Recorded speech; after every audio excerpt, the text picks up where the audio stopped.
Duchess Celeste Ashbourne was accused of falsifying the Glassworks accounts at 11 o'clock in the morning.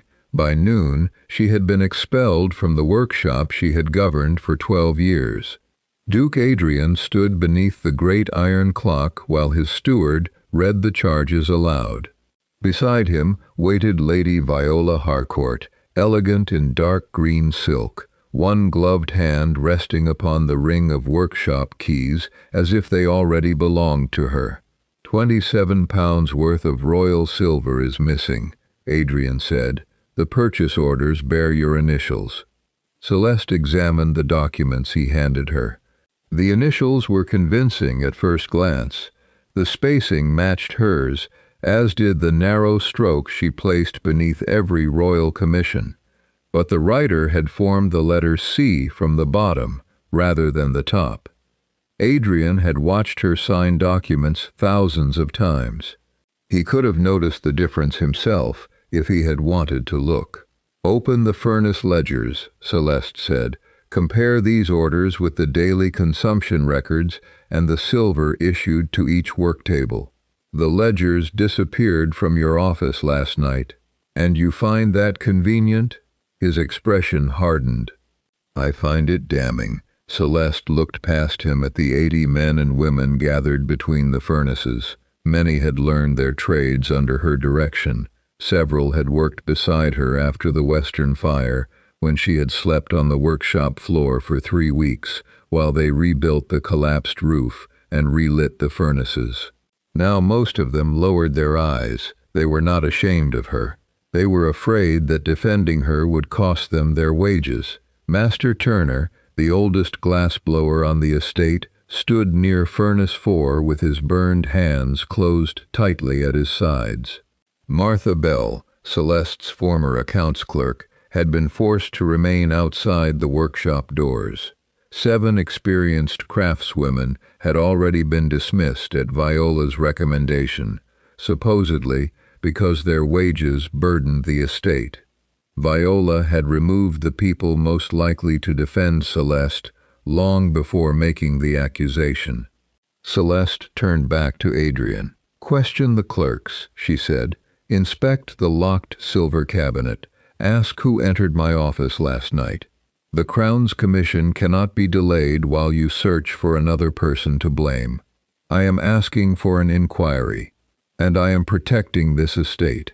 "No, you are protecting the appointment Lady Viola promised to help you obtain." A murmur passed through the workers. Adrian's face changed, not with guilt, but with anger that she had spoken the truth before witnesses. The palace commission was meant to be his triumph. If the new council ballroom pleased the king, Adrian expected to receive a position at court. Celeste had warned him that the deadline was too short, and that Harcourt Minerals had supplied several batches of material below the standard required for royal work. He had called her objections disloyal. Viola had called them jealousy. Adrian removed Celeste's brass workshop seal from the chain at her waist. "Until the Crown completes its investigation, you are forbidden from entering the Glassworks or practicing the craft upon Ashbourne land," he announced. "Lady Viola will assume authority over the Royal Commission." Viola accepted the seal. With a smile she quickly disguised as solemn concern. The loss struck Celeste more sharply than she had expected. Adrian had not merely taken a building from her, he had taken the furnaces she had rebuilt, the apprentices she had educated, and the income that supported 16 widows in the village. He had handed 12 years of her work to a woman who had never completed even 1 year of apprenticeship. Still, Celeste would not plead before the woman who had arranged her humiliation. "Keep the keys," she told Viola. "They will not teach you how to use what they open." Adrian's jaw tightened. "Leave before I have you escorted out." Celeste turned away without bowing. At the outer doors, Master Turner stepped into her path. He pretended to stumble and caught her arm before a guard could move between them. "The palace panes were taken from the annealing ovens early," he whispered. Celeste went still. How early? Nearly a full day. A guard seized Turner by the shoulder and pushed him back toward the furnaces. "Who gave the order?" Celeste demanded. Turner managed only 3 words before the workers closed around him. "Mr. Pike did." Pike was Adrian's private secretary. He drafted the order removing Celeste from the Glassworks and handled documents bearing the ducal seal. Celeste looked toward Furnace 4. Removing a large pane from an annealing oven too quickly did not always break it immediately. The surface could cool while the center remained hot, trapping invisible strain inside the glass. A pane might appear flawless during inspection, survive transportation, and remain intact for days. Then a fireplace could be lit beneath it, or hundreds of ceremonial candles could warm the room. The glass would expand unevenly. A single crack could race across the entire pane without warning. The largest panel in the Palace Commission was to be installed directly behind the king's chair. Celeste turned toward Adrian, but Viola had already led him toward the accounting office. 2 guards closed the doors behind them. Celeste left the workshop with nothing but her cloak and Turner's warning. She did not return to the manor. Instead, she crossed the frozen kitchen gardens and followed an overgrown path to St. Orison's Chapel, an abandoned stone building beyond the eastern orchard. Its roof leaked, its pews had been removed, and birds nested above the cracked altar. The vestry still contained a small iron stove, once used to heat communion wine. It could not melt enough glass for a palace window. It did not need to. It could heat a sample. By dusk, 7 dismissed craftswomen had joined her. They arrived carrying tools beneath their cloaks: iron tongs, mineral scales, measuring rods, old wage receipts, and a wooden box containing fragments saved from earlier commissions. Martha Bell came last, bringing every private payment record Celeste had used to continue the women's wages after Adrian dismissed them. She spread the receipts across the chapel altar. "If the official ledgers are gone, we rebuild them," Celeste said. The women worked through the evening. Each wage receipt recorded a worker, a task, and the furnace to which she had been assigned. Coal deliveries revealed which ovens had been active. Meal tokens showed who remained after sunset. The carters' receipts recorded when finished panes left the cooling rooms. Within 3 hours, a pattern emerged. Furnace 4 had consumed nearly twice its usual coal on 3 consecutive nights, yet no work was officially assigned to it. Those nights fell during the week Adrian had confined Celeste to the eastern wing after their argument over Viola. Martha placed 2 receipts side by side. "The royal panes were entered as completed on Tuesday," she said, "but the men who packed them were paid for working through Thursday night." "Then the dates were changed," Celeste replied. Young Agnes drew a folded delivery slip from inside her bodice. "I kept this because Mr. Pike's signature looked different." The order instructed Turner to remove 6 palace panes from the annealing ovens before dawn on Thursday. It claimed that the royal carriage had arrived earlier than expected and that any delay would be treated as disobedience to the Duke. At the bottom appeared Adrian's ducal seal. Celeste read the order twice. "Could His Grace have signed it?" Agnes asked. "The seal is genuine," Celeste said. "That does not mean he read the document placed above it." She knew Adrian's habits too well. During the final weeks of the Palace Commission, he had allowed Pike to prepare stacks of papers and marked them one after another while discussing his prospects at court. Adrian might not have ordered the panes removed early, but he had given someone the means to act in his name. Master Turner arrived after nightfall with one sleeve torn and blood dried along his temple. "They searched my locker," he said. "Pike wanted the sample discs from Furnace 4. Every important batch produced at the Glassworks had a small disc made from the same molten glass. Celeste had introduced the system years earlier so that flawed material could be traced without damaging an entire commission. Turner opened his coat and removed a disc no larger than his palm. A date had been scratched into its edge. Thursday, the night the palace panes were packed. "They destroyed the others," he said. "I hid this beneath the coal grate." Celeste held the disc near the chapel lamp. It appeared smooth and nearly colorless. No bubbles disturbed its surface. No crack marked its edge. To an untrained observer, it looked perfect. She placed it upon a bed of sand above the iron stove and increased the heat slowly. Martha monitored the time while Agnes watched from behind a wooden screen. For several minutes, nothing happened. Then a faint sound passed through the chapel. Tick. A thin white line appeared near the center of the disc. Tick. The line divided into 3 branches. Celeste removed the heat, but the trapped strain had already been released. The glass split across its middle and fell into 2 pieces upon the sand. No one spoke. Master Turner stared at the broken disc. "The palace panes came from the same batch." "Yes," Celeste said, "and the council ballroom has 6 fireplaces, along with nearly 400 ceremonial candles. The king's investiture would take place there in 2 days. Celeste examined the fracture. The outer surface had cooled too quickly, while the interior remained hot.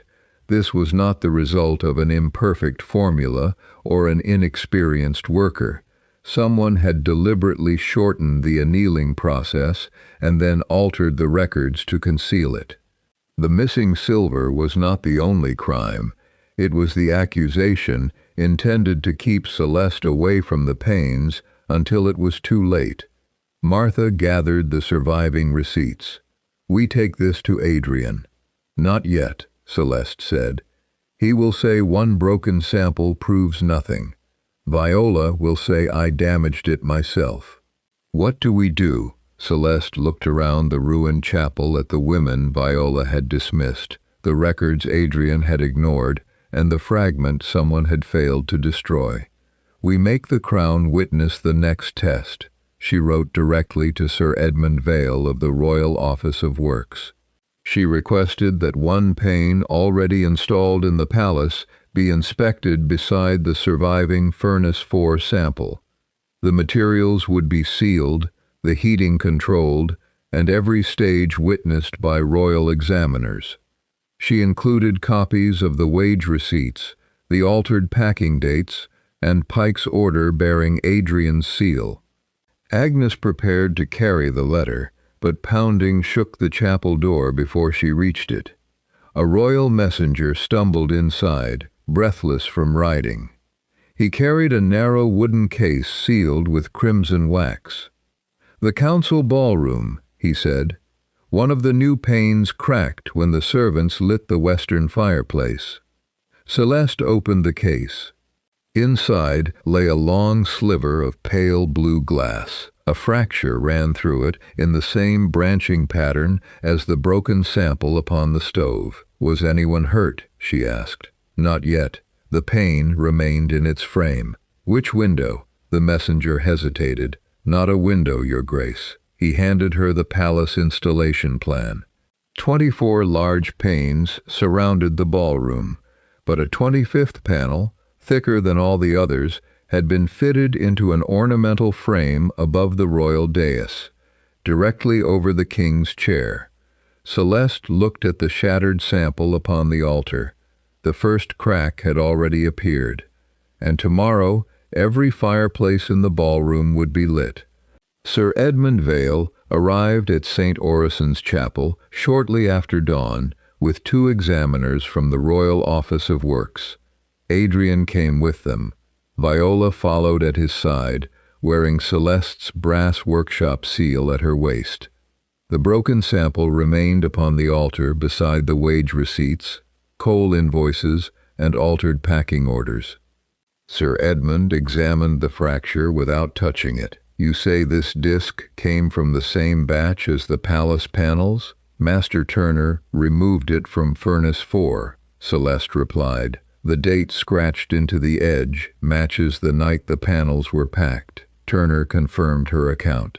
One examiner compared the broken sample with the fragments sent from the palace. The branching fractures were nearly identical. "Both pieces show signs of uneven cooling," he said, "but we cannot determine whether it resulted from negligence or deliberate interference without inspecting the remaining panels." Viola stepped forward, or the Duchess heated both fragments until they produced the result she wanted. Celeste looked at her. "The palace fragment cracked before it reached me, but this sample was in your possession." "It was in Turner's possession. A man who owes his position to you." Viola's argument was weak, but it created enough doubt for Adrian to seize upon. He examined Pike's order to remove the panels early. "This bears my seal," he said. "Did you issue the order?" Sir Edmund asked. "No." "Who had access to your seal?" Adrian hesitated. "My secretary used it for routine estate matters." "Mr. Pike?" Celeste asked. "Yes." "And did you examine every document he sealed in your name?" Adrian's silence answered her. Celeste felt no satisfaction.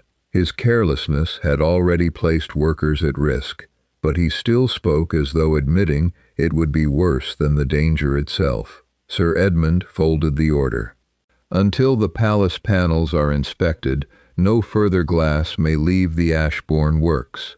Furnace 4 and its records will be placed under royal seal." Viola's composure slipped.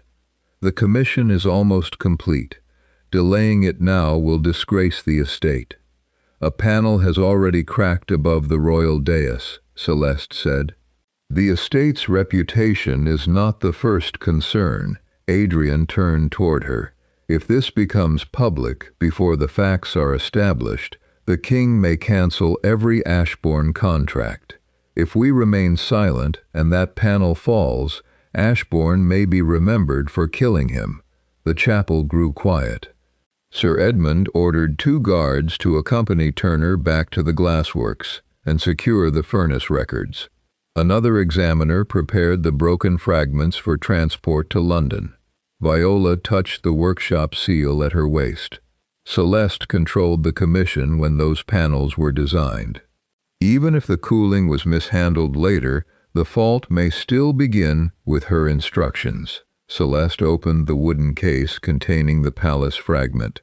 Along one edge, a narrow band of silver had been applied beneath the blue glass. The royal design required silver leaf to be fixed between the decorative layers, but this strip was dull and irregular. She scraped the edge lightly with a steel needle. A gray shaving fell onto the black cloth. "This is not silver." Sir Edmund bent closer. "What is it?" "Tin, mixed with a small amount of silver to deceive the eye. It would cost a fraction of the material listed in the accounts." Martha selected one of the reconstructed receipts. "The records say the full quantity of royal silver was issued to Furnace 4. But it was not placed inside the glass," Celeste said.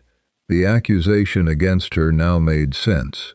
Someone had stolen the valuable silver, replaced it with cheaper metal, and altered the accounts. The unsafe cooling concealed the substitution by moving the panels out before an experienced examiner could inspect them. Viola's brother owned the company that had supplied the materials. But suspicion was not proof. Sir Edmund placed the shaving inside a folded paper. "The Crown will compare this with the materials remaining at the Glassworks." A guard entered the chapel before he could give further instructions. "Mr. Pike is gone," the man reported. "His room has been emptied, and one of his Grace's horses is missing. Adrian turned sharply. When did he leave? No one knows. He was last seen after midnight. Celeste looked toward Viola. She showed no surprise. Sir Edmund immediately sent men to search the roads and ordered Adrian to surrender his ducal seal until the investigation ended. Adrian's face darkened. You cannot believe I authorized this. I believe your seal has been used to endanger the crown, Sir Edmund replied. Whether through conspiracy or negligence remains to be determined. For the first time, Adrian experienced a small portion of what he had done to Celeste. His authority removed before witnesses, his judgment questioned, and his name placed beneath suspicion. Celeste did not defend him. A second royal messenger arrived before noon. The crack above the royal dais had lengthened during the morning, though no fires had been lit beneath it. Palace workers had attempted to remove the panel, but stopped when the iron frame began to shift. Celeste examined the installation drawing again. The frame is carrying too much weight, she said. If they loosen the wrong fastening, the entire panel may fall. Can it be removed safely? Sir Edmund asked. Yes, but I must inspect how it was mounted. Adrian immediately objected. You were forbidden from practicing. Sir Edmund turned to him. She is no longer acting under your authority. She is assisting a royal investigation. Celeste gathered her tools. As Martha folded the remaining receipts, Agnes discovered a second sheet attached to the back of Pike's packing order. It was an installation certificate for the 25th panel. The document stated that the glass had been inspected, approved, and released by the master of the Ashbourne works. At the bottom appeared Celeste's signature. The date was 3 days after Adrian had expelled her from the workshop.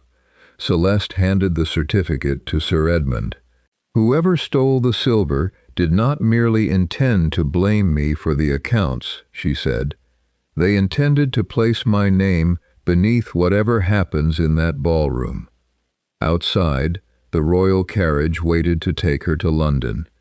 Behind her, Viola quietly removed Celeste's brass seal from her waist and closed her hand around it. Celeste reached the palace before sunset with Sir Edmund, Martha, and 2 royal examiners. Adrian traveled behind them, silent throughout the journey. The council ballroom had been closed to servants. 24 pale blue windows surrounded the room, but Celeste's attention went immediately to the great silvered panel above the royal dais. A thin crack ran from its lower corner toward the center. Directly beneath it stood the king's chair. Celeste climbed the inspection scaffold and examined the iron frame. The panel was too large to remove in one piece, and the metal brackets had been tightened until they pressed against the glass. This frame leaves no room for expansion, she said. When the fireplaces heat the room, the iron and glass will expand at different rates. Sir Edmund looked up. Will it fall? Not at once. It will crack first, then its own weight will bring it down. One examiner inspected the fastening bolts. These were added after installation. The original plans showed 6 brackets. The panel now had 10. 4 iron wedges had been hammered into the upper frame, forcing additional pressure against the weakest section of glass. This was not careless workmanship. Someone had made certain the panel would break. Adrian stared at the wedges. Who authorized the changes? The palace superintendent produced an order signed by Celeste and sealed with the Ashbourne crest. It instructed the installers to reinforce the frame because the Duchess had allegedly discovered a flaw in her original design. The date is false, Celeste said. I had already been removed from the Glassworks. The superintendent looked toward Adrian. The order was delivered by your secretary. Pike acted without my knowledge. But with your seal, Celeste replied. Adrian lowered his voice.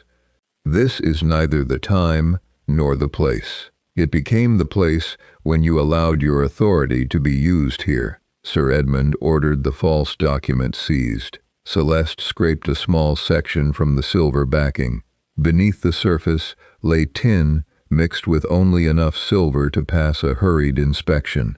The missing royal silver had never entered the panel. Martha examined the packing marks along its wooden support. "Harcourt Minerals," she said.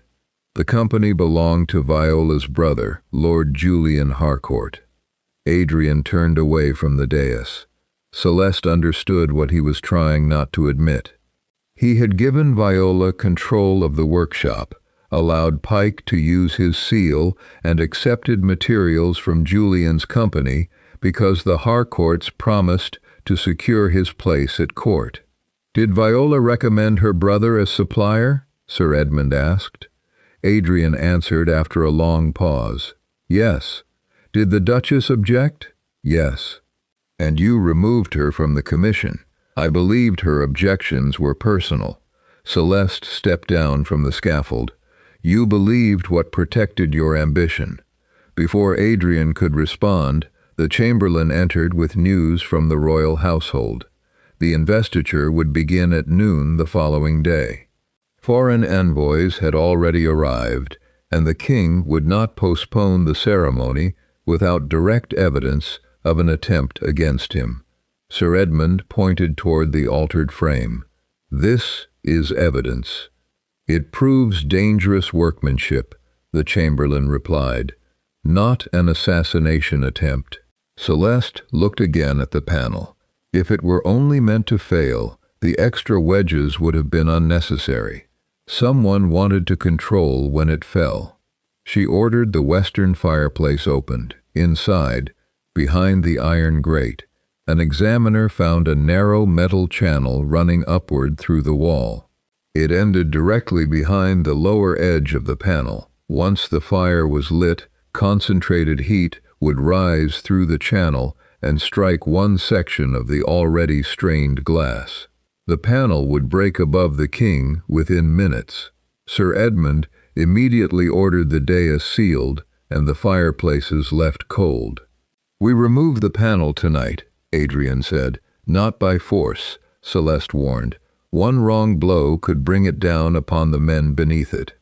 A palace guard entered carrying a toolbox found in a service corridor. Inside were Pike's initials and 4 unused iron wedges identical to those in the frame. Beneath them lay a folded note in Viola's handwriting. "Light the western fireplace only after the king is seated." Adrian read it twice. This time he did not defend her. Celeste looked toward the cracked panel. The line had lengthened while they were speaking. Celeste ordered everyone out of the council ballroom except the royal examiners, 6 carpenters, and the palace glaziers. The damaged panel could no longer be removed intact. Its crack had reached the center, and the added iron wedges held the glass under constant pressure.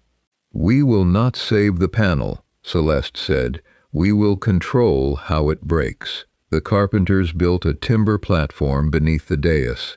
Heavy canvas was stretched across it in several layers to catch the fragments. The king's chair and every valuable object were removed from the room. Celeste then instructed the glaziers to loosen the lower brackets 1 turn at a time. Adrian stepped toward the scaffold. "Tell me where I am needed." She looked at him. Hours earlier, he had tried to prevent her from entering the palace investigation. Now the evidence had left him no position from which to command her. "Hold the support rope," she said. "Do not pull unless I tell you." He obeyed. The first 2 brackets came free without movement. When the third was loosened, the crack spread sharply across the silvered surface. Everyone froze. "Continue," Celeste said. The final wedge resisted. Someone had hammered it so deeply into the frame that it could not be withdrawn without striking the iron. Celeste examined the narrow gap beside it. "We cut the wooden support around the wedge. No hammering. A palace carpenter worked slowly with a handsaw. As the last section gave way, the panel shifted forward. "Now," Celeste ordered. Adrian and the glaziers tightened the ropes. The panel descended several inches before the trapped strain finally overcame it. The glass broke. Hundreds of fragments fell onto the stretched canvas instead of the royal chair. The sound filled the ballroom like a frozen lake, splitting beneath winter ice. No one was injured. When the fragments settled, Celeste climbed down and examined the silver backing. Near the lower edge, hidden beneath the frame, she found the Ashbourne crest and her initials scratched into the coating. The marks were meant to survive the fall. If the panel had killed the king, investigators would have found Celeste's name inside the wreckage. Sir Edmund placed the marked fragment inside an evidence case. The false inspection order, the altered frame, and Lady Viola's note now established deliberate intent. Adrian stared at Celeste's forged initials. "I gave Viola authority to examine your work," he admitted. "She said your objections to the Harcourt contract proved you were trying to embarrass me before the crown, and you promised her control of my workshop if she found evidence against me." His silence confirmed it.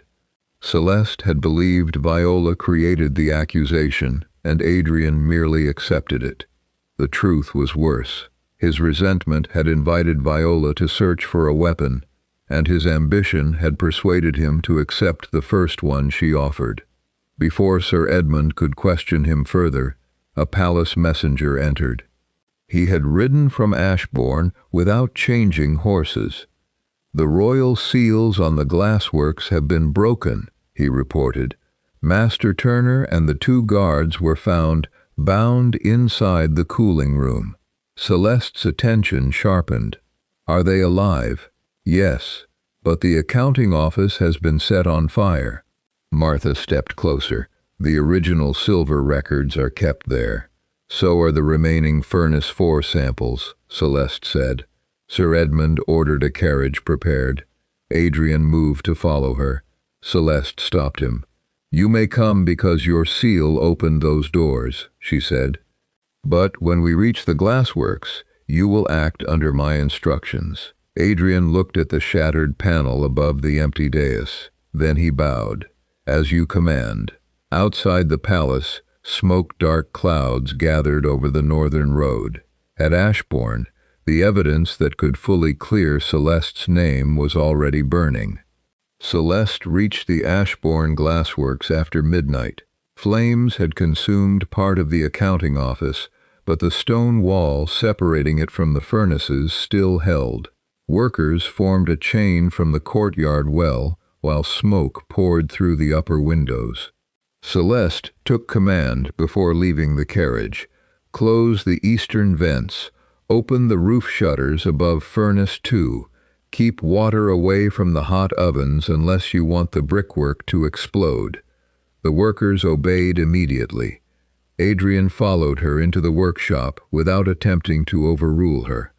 He helped move the injured guards into the courtyard while Martha searched for Master Turner. They found him inside the cooling room with his wrists bound. He was weak but conscious. "Pike broke the royal seals," Turner said. "Viola came behind him with Lord Julian. They took the silver book and ordered everyone out." "Where are they now?" Sir Edmund asked. Turner shook his head. "I heard a carriage leave. Then the office caught fire." Celeste examined the damaged door. The lock had not been forced. It had been opened with the workshop keys she had seen at Viola's waist. The fire was controlled before it reached the production floor, but most of the official accounts were destroyed. Martha entered the blackened office and found the silver cabinet open and empty. "They took everything," she said. "Not everything." Celeste crossed to Furnace 4. Beneath each cooling table was a narrow iron drawer used to store batch samples. Viola knew about the cabinet in the accounting office, but she had never learned the older system Celeste established after the Western Fire. The drawer beneath Furnace 4 remained locked. Turner produced the key from inside his boot. Within it lay 11 glass discs, each marked with a date and batch number. 3 belonged to the Palace Commission. Sir Edmund compared them with the fragment recovered from above the royal dais. The color, thickness, and inferior silver backing matched. "These prove the panels were produced after you lost access to the workshop," he said, "and that the stolen silver was replaced before the glass was packed," Celeste added. Martha found something else beneath the discs, a folded list recording the workers assigned to Furnace 4. Pike's name appeared beside every altered cooling time. At the bottom, payment was authorized by Harcourt Minerals. The evidence now connected Pike and Julian directly to the unsafe glass. But Viola's name appeared nowhere. Adrian looked toward the burned office. She kept herself away from the written orders, because she expected Julian and Pike to take the blame if the plan failed, Celeste said. A young apprentice approached from the loading yard. Before the fire, she had seen Viola and Julian place 2 heavy crates onto a covered wagon. The crates were marked as broken glass, but the wheels sank deeply beneath their weight. "Which road did they take?" Celeste asked.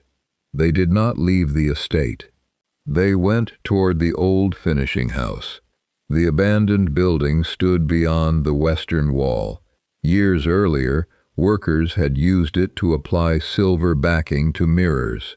Its cellar still contained presses, locked storage rooms, and a private loading door leading to the canal. The missing royal silver could be hidden there. Sir Edmund ordered his guards to surround the building. Celeste looked at the surviving samples in the drawer. Viola had failed to destroy the technical evidence, but if she escaped with the stolen silver and the original purchase book, she could still claim ignorance of Julian's crimes. Adrian reached for his pistol. Celeste stopped him. "She wants us to enter expecting a frightened woman with nowhere left to run. What do you expect? Someone who has spent months preparing a second exit." A bell rang from the western yard. Then the apprentice pointed through the smoke. Beyond the estate wall, the old finishing house had begun to glow with fire. The old finishing house was not yet fully burning. The glow came from the silvering furnace in its cellar. Someone had forced the neglected chimney open and fed the fire until the bricks shone red. Sir Edmund's guards surrounded the building and blocked the canal door. Celeste studied the smoke, escaping beneath the roof. "The fire is below us. If we open the main doors, the sudden draft may carry it upstairs." She led the guards through a side room once used for washing finished mirrors. A stone stair descended toward the cellar. At the bottom, they found Julian Harcourt beside the furnace. Pike was emptying papers into the flames, while Viola stood near 2 open crates containing silver bars, broken ornaments, and pieces cut from the Palace Commission. They were melting the stolen silver into unmarked blocks. Julian reached for a pistol, but Adrian drew first. "Put it down." Julian looked toward the canal passage.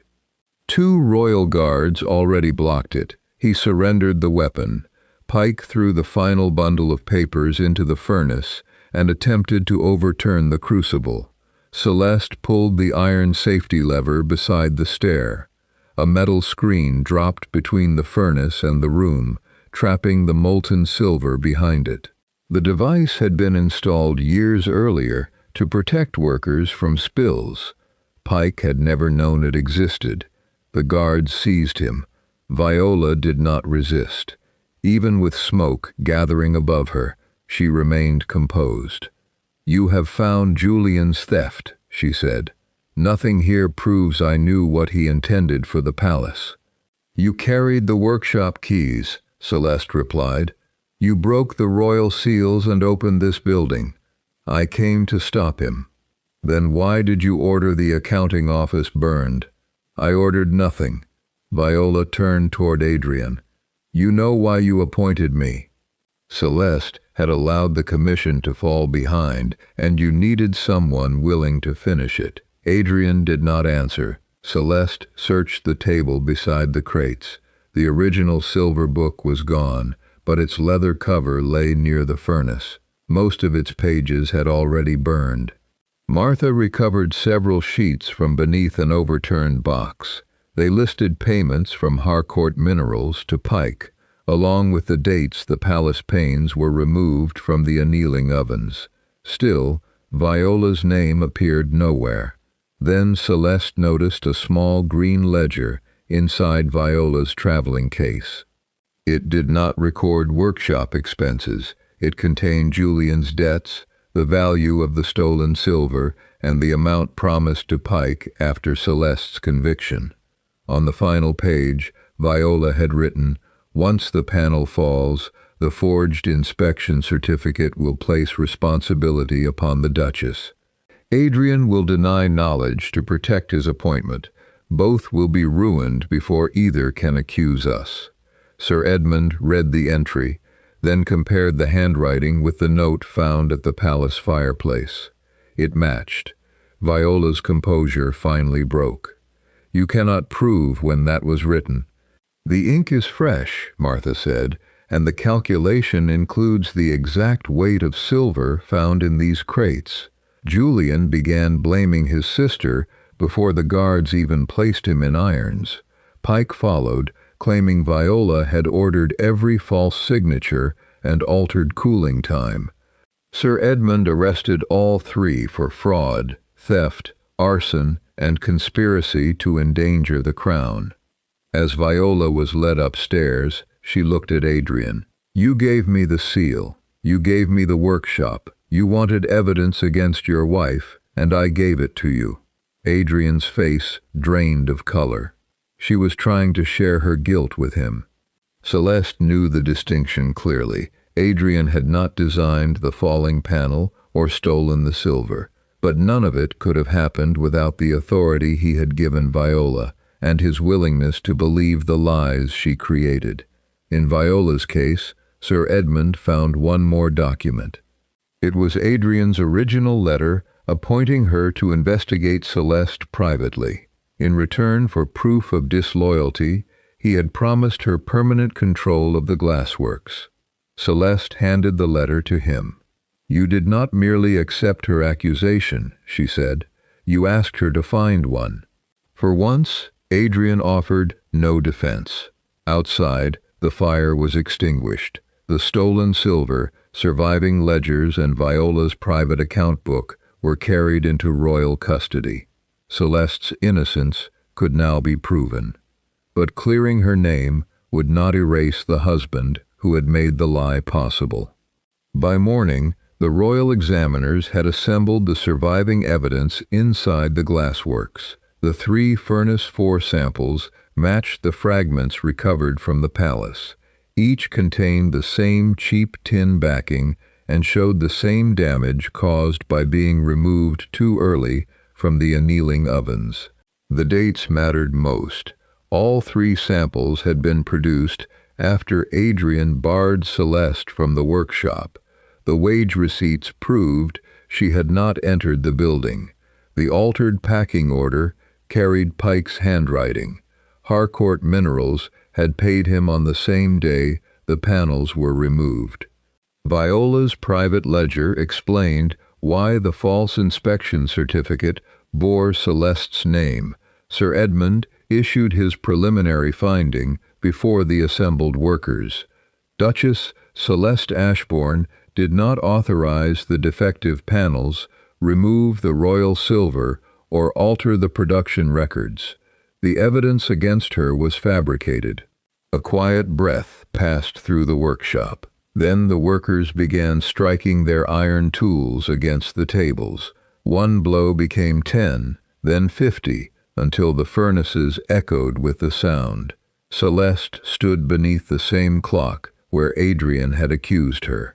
Her name was clear, but the workshop around her remained damaged. The accounting office was blackened. 2 workers had been injured, and the women Viola dismissed had lost months of wages.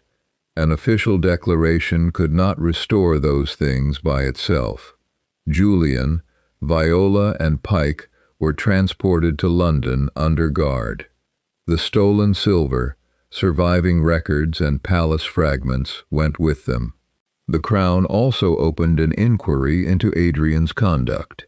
He had not known about the plan to bring the panel down upon the king, but he had allowed Pike unrestricted use of his seal, ignored Celeste's warnings about Harcourt materials, and granted Viola power to investigate his wife without independent oversight.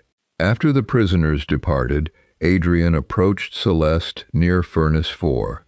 He carried her brass seal and the workshop keys. "They belong to you," he said.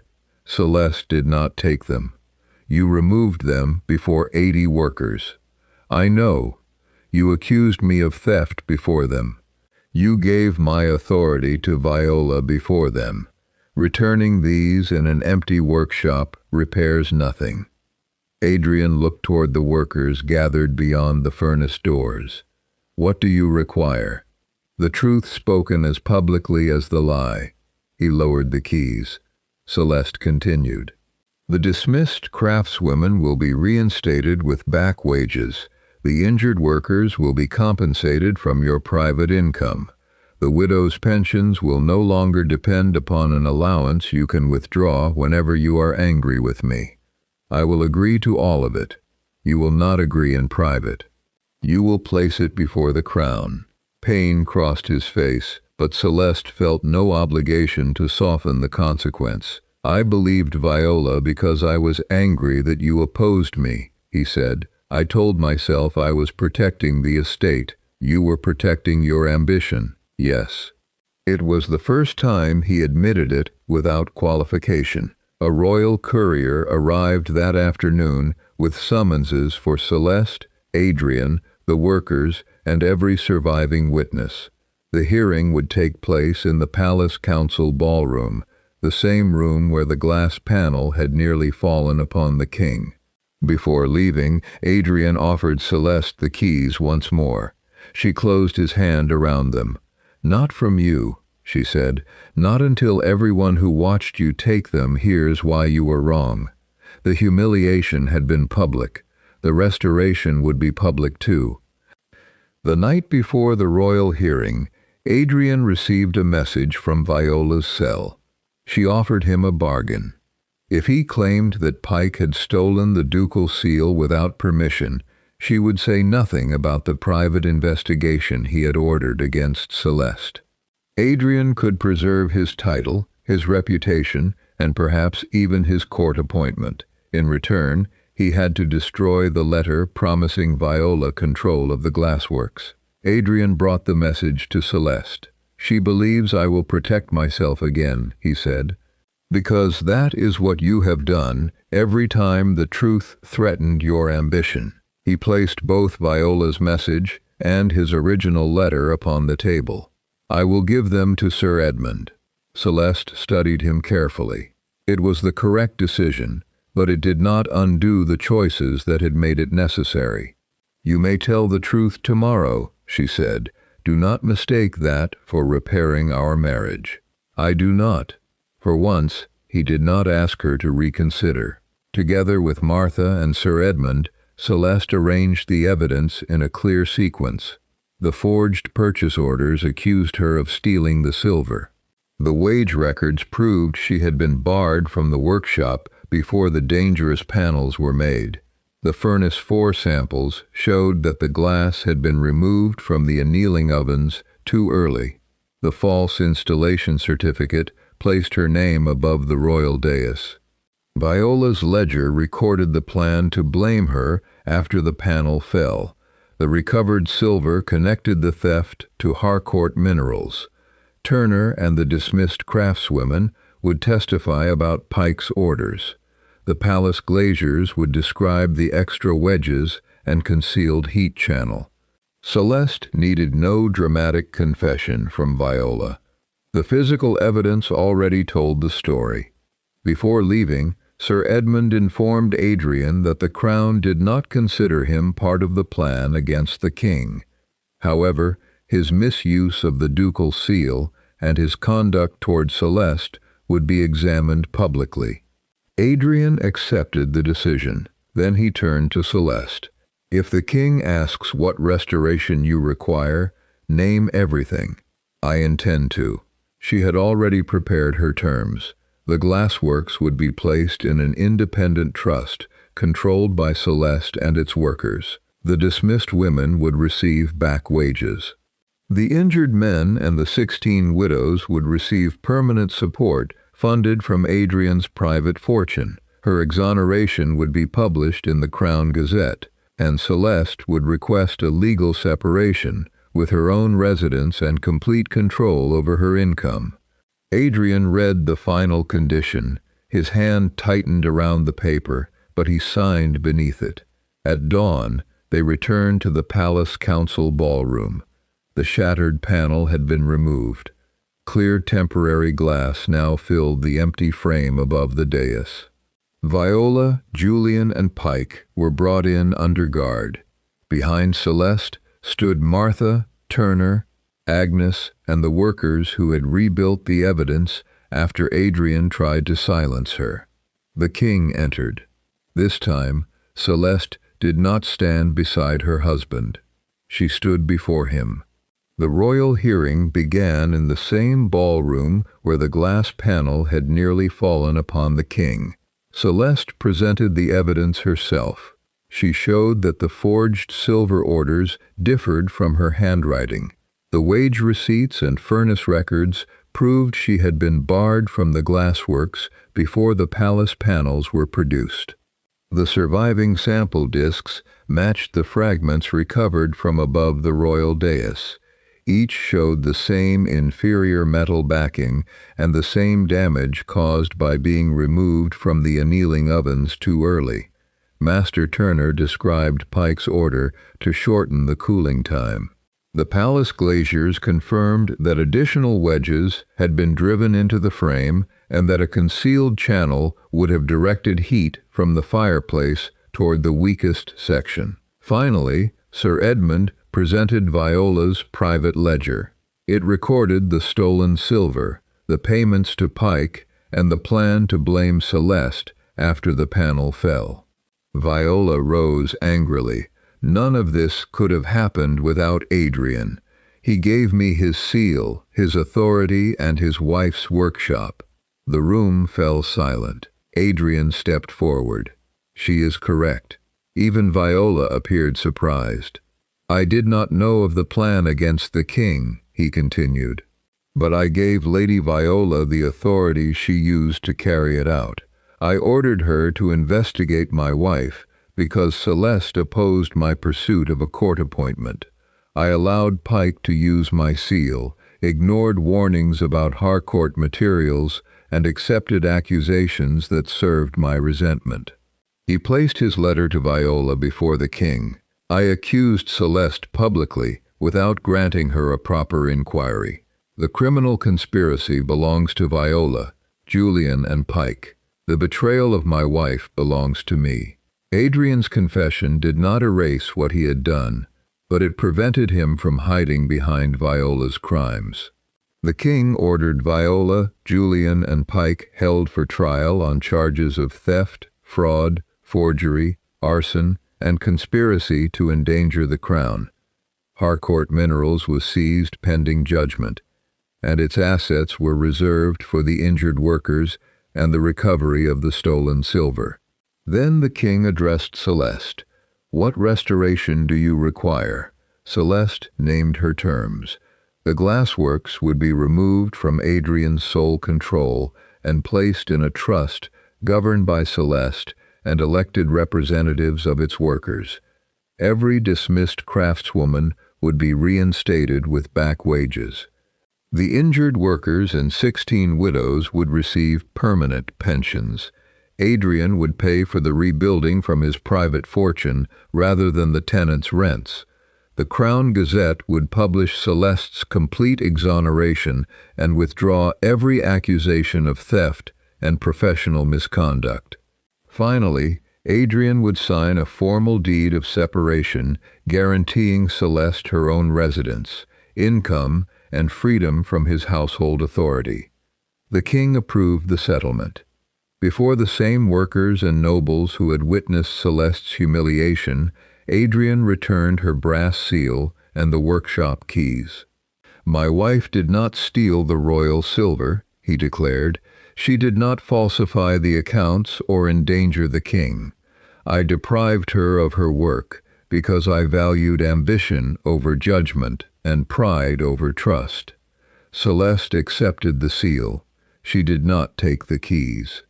Instead, she handed them to Martha, Agnes, and Master Turner, the first representatives of the new workers' trust.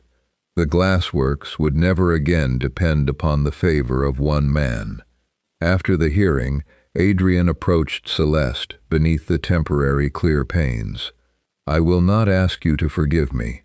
"That is the first request you have chosen not to make for yourself," she replied. He bowed and stepped aside. Celeste left the ballroom with her workers around her. For the first time since the accusation, no locked door stood between her and the life she had built. 6 months later, the Ashbourne Glassworks reopened. Adrian paid for the repairs from his private fortune. The dismissed craftswomen returned with their back wages, the injured workers received compensation, and the 16 widows were granted permanent pensions. Under the new trust, Celeste directed production, while elected workers controlled wages, safety rules, and the preservation of workshop records. No duke could remove them or seize the furnaces without their consent. Viola, Julian, and Pike were convicted of theft, fraud, forgery, arson, and conspiracy against the crown. Harcourt Minerals was dissolved, and its remaining assets were used to repay the stolen silver and support those harmed by the scheme. The Crown Gazette published Celeste's full exoneration. Her deed of separation gave her a house near the Glassworks and complete control over her income, residence, and future commissions. Adrian honored every condition. He made no private appeal for her return. On the morning Celeste left Ashbourne Manor, he waited beside her carriage. "I once believed regret gave me the right to ask for another chance," he said. "It does not." Celeste regarded the man she had once trusted. "If you change, let that change protect the people who still depend upon you. Do not use it as another argument for possessing me." Adrian bowed and stepped away from the carriage door. The following spring, the restored Glassworks completed a new commission for the palace ballroom. Celeste refused to replace the enormous silvered panel above the royal dais. In its place, she designed a series of smaller, clear panes held within separate frames. If one failed, the others would remain secure. Along their borders were figures of glassblowers, clerks, apprentices, and women carrying water through flames. Their names were recorded in both the design book and the trust's permanent ledger. At the unveiling, Adrian stood among the guests rather than beside Celeste. When the king asked whether the workshop would continue under the Ashbourne name, Celeste looked toward Martha, Agnes, Turner, and the workers who had helped her reclaim it. "No, Your Majesty." Outside the workshop, the old iron sign was lowered. Celeste took the rope herself and raised the new one.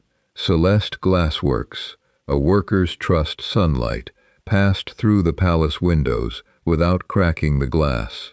For the first time in 12 years, Celeste stood inside something bearing her name, and no man possessed the key.